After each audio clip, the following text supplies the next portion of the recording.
ये feeling of कि मुझसे नहीं होगा, ये बहुत खतरनाक होती है। डर है एक कंपटीशन का, डर है एक फेलियर का, और बच्चे को लगता है कि अगर मैंने ट्राई किया और मुझसे गलती होगी then people will make fun of me. सारी मिक्स्ड फीलिंग एक बनकर बच्चे के लिए एक ब्रेक बन जाती है। बहुत सारे चेंजेस आ गए हैं आसपास कि उनकी परफॉर्मेंस को किस तरह से असेस किया जाता है। Education has become more skill based. आप एफर्ट को अप्रिशिएट कीजिए, ना कि रिजल्ट को। हेलो एवरीवन, पेरेंटिंग की पाठशाला में आपका बहुत स्वागत है। और आइए इस एपिसोड में हम एक नए सवाल का जवाब ढूंढेंगे। और आज का सवाल है, सो मैम बहुत सारे डीएम्स आए, उसमें से अगेन एक इंटरेस्टिंग क्वेश्चन जो आया है, जो पेरेंट्स का कहना है कि I would like to ask आपसे, जब बच्चा कहता है मुझसे नहीं होता तो उसके पीछे क्या इमोशन होता है, डर, हार या frustration? It's a mix of all three. अगर बच्चे ने कहा मुझसे नहीं होता तो डर तो है ही, एम्बैरेसमेंट भी है, डर है एक कंपटीशन का, डर है एक फेलियर का, और बच्चे को लगता है कि अगर मैंने ट्राई किया और मुझसे गलती होगी then people will make fun of me. तो डर, एम्बैरेसमेंट, कंपैरिजन, कंपटीशन, ये सारी मिक्स्ड फीलिंग एक बनकर बच्चे के लिए एक ब्रेक बन जाती है। लेकिन इस चीज़ को हम चेंज कर सकते हैं ग्रोथ माइंडसेट से। अगर बच्चा बोले मुझसे नहीं होगा, आप उसको चेंज करके कह सकते हैं कि हाँ, अभी नहीं होगा, लेकिन not yet, but you are learning, और हर छोटा effort is a step towards improvement. Ma'am आपकी नज़र में येट माइंडसेट का मतलब क्या है और क्यों ये आज के बच्चों के लिए ज़रूरी है? येट माइंडसेट का मतलब हुआ कि I am not able to do it as yet, मतलब नॉट येट, पर आगे मैं कर लूँगा, आगे मैं सीख लूँगा, आगे मैं प्रैक्टिस करके सीख लूँगा। इसको बोलते हैं येट माइंडसेट। इसके अगेंस्ट हो गया कि अगर कोई फिक्स्ड माइंडसेट से बात करे तो ये, अगर मैंने कह दिया कि मैं तो ये कर ही नहीं सकती, मतलब मैं तो मैथ्स में वीक हूँ और हमेशा रहूँगी, तो ये हो गया फिक्स्ड माइंडसेट। पर मैं अभी नहीं कर पा रही लेकिन धीरे धीरे सीख जाऊँगी, वो है येट माइंडसेट। एंड आजकल के टाइम में ये बहुत ज़रूरी है क्योंकि बहुत सारे चेंजेस आ गए हैं आसपास। Education has become more skill based. बच्चों को स्किल सीखने के लिए प्रैक्टिस की ज़रूरत है, ना कि सिर्फ नॉलेज इज़ नॉट इनफ। इसीलिए आज के टाइम में ग्रोथ माइंडसेट या येट माइंडसेट से आगे चलना बहुत ज़रूरी है। मैम क्या आपने कभी किसी बच्चे में फिक्स्ड माइंडसेट नोटिस किया? उस सिचुएशन में आपने कैसे हैंडल किया? हर बार करते हैं, बहुत बार करते हैं फिक्स माइंडसेट।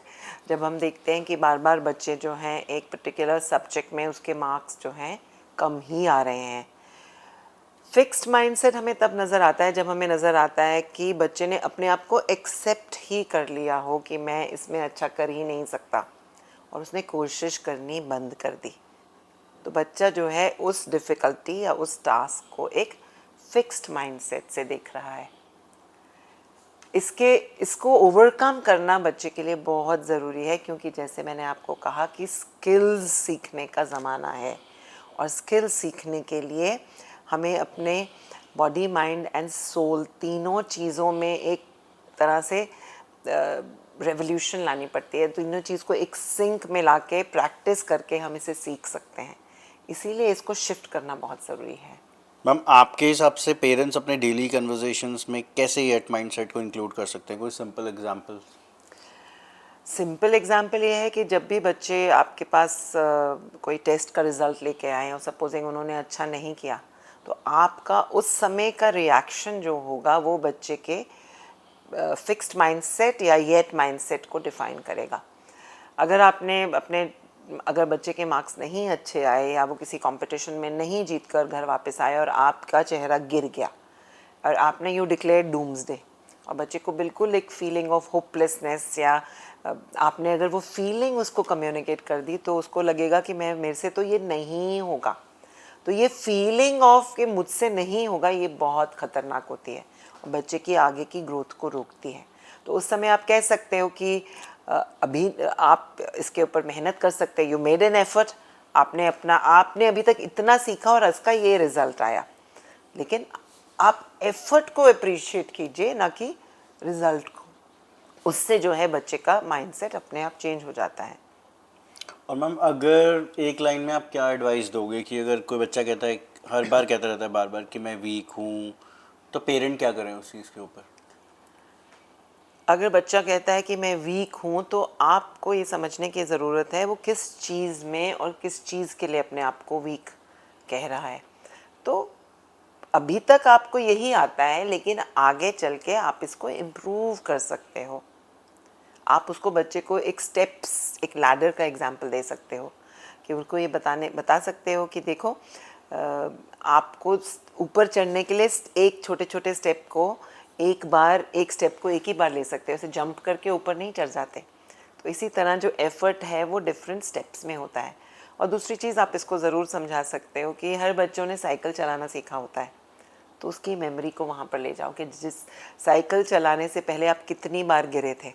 ऐसा तो नहीं हुआ था कि पहली बार बैठकर ही आप साइकिल को पैडल करके बैलेंस करना सीख गए थे। तो बच्चे का ध्यान उसकी अपनी लर्निंग जर्नी पे ले जाइए एंड रिमाइंड द चाइल्ड कि वो कितनी बार उसने उसको ट्राई किया, फेल किया, गिरा, चोट भी शायद लगी, लेकिन फाइनली वो आज अच्छे से ज़ोर ज़ोर से साइकिल चला के पार्क में घूम रहा है। आप पर्सनली कैसे इंश्योर करते हो कि आपका बच्चा सीखने से पहले हार ना मान जाए? अगेन इसमें एफर्ट पे फोकस करना बहुत ज़रूरी है। और एक चीज़ और भी हम कर सकते हैं कि बच्चों को हम सिखाने से पहले ये बता सकते हैं कि वो क्या सीखेंगे, मतलब उनसे एक्सपेक्टेशन क्या है। और एक्सपेक्टेशन के साथ साथ बच्चों को आज के टाइम में हम एक रूब्रिक बेस्ड असेसमेंट पे भी जा रहे हैं, जिसमें हम बच्चों को ये भी हमने बताना शुरू कर दिया है कि उनकी परफॉर्मेंस को किस तरह से असेस किया जाता है। तो बच्चों का ध्यान जो है एक अलग किस्म से सिर्फ एफर्ट पे नहीं जाता, उनको अपने आप समझ में आ जाता है कि कोई एक पर्टिकुलर स्किल को सीखने के लिए क्या छोटे छोटे स्टेप्स हैं। तो बच्चे जो ऑटोमेटिकली सीखने से पहले हार नहीं मानते, दिमाग में वो स्टेप्स उनके फिट हो जाते हैं और उसको वो ट्राई करने लगते हैं।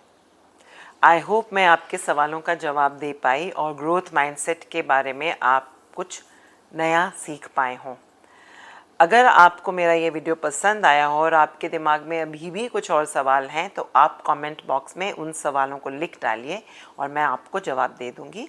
And if you want to learn more about it, तो मैं कमेंट बॉक्स में कैरल ड्वेक का एक वीडियो है, डेवलपिंग द ग्रोथ माइंडसेट, उसका लिंक डाल रही हूँ, आप वो सुन सकते हैं।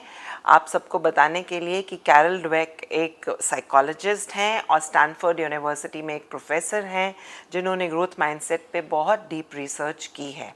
Thank you for watching and continue to live your life with growth mindset. Happy parenting.